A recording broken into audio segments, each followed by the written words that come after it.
I've got a submission here from MallyCanFly, and it's a very interesting one. You've got some random blips while flying, is what you say. Okay, so I looked at your logs, and the first thing I did was I looked at all of your gyros, and I could see the blips on the pitch axis only. So then I zoomed into the pitch axis. And the next thing I noticed was that your I term was zeroing out when the blips happen, which that's very strange. My understanding is that Betaflight will zero the I term under certain conditions, like when the sticks are deflected. I'm not sure why the I term is zeroing here. Perhaps it's a multi-wii specific thing that I'm not familiar with, where if the angular rate goes above a certain level, the I term is zeroed. That's plausible to me. It makes sense. So I'm not sure why the I term is zeroing here, but I did look, and sort of a chicken and the egg question here is, are we getting this blip because the I term suddenly zeroed, or is the I term zeroing because of something going on with this blip? And if we zoom way in here and compare the gyro to the I term, we can see that here's the moment where the I term starts to zero out. And we can see that the gyro blip is happening already at the moment that the I term starts to zero out. So in the chicken and the egg question, I think we can conclude that the I term is zeroing because of something the gyro is doing, not the other way around.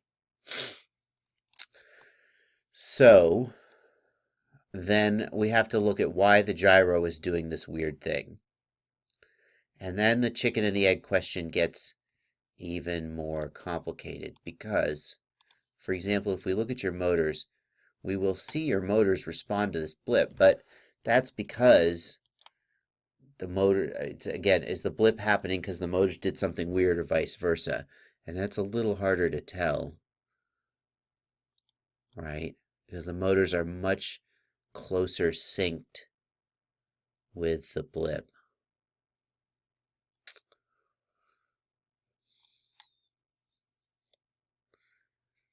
Yeah. So that's a tough one, and I don't have a solid answer for you there. My first approach to this would be to determine whether these gyro blips are legitimate and happening, or whether they're a problem, like your gyro has been crashed one too many times and it's starting to go. I would leave the copter sitting on the table, and I would go and just run Blackbox. And let's see. Turn on motor stop so the motors don't spin. Okay? Take your props off. Take your props off. Seriously, take your props off. Turn on motor stop so the motors won't spin. I know the motors aren't going to spin, so why should you take your props off? The motors aren't going to spin anyway. But seriously, take your props off. And then turn on motor stop and arm the copter and leave Blackbox logging for a few minutes with the copter just sitting on your desk. And at that point, then go look and see if these blips are still there. And if they're still there, then you have a bad gyro. So that's the first thing I would do. If they go away with the copter sitting on your desk, then you probably don't have a bad gyro. And then you got to track down what's causing the copter to twitch.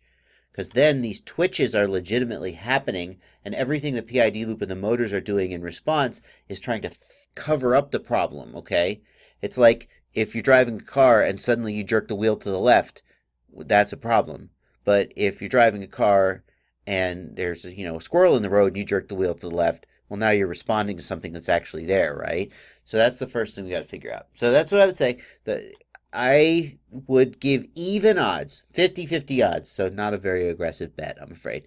But I give you 50-50 odds that when you leave the copter on the desk with the motors not running, just sitting there, that these twitches go away, and that they do not go away, that they're still there, and that would mean that you have a bad board with a bad gyro in it.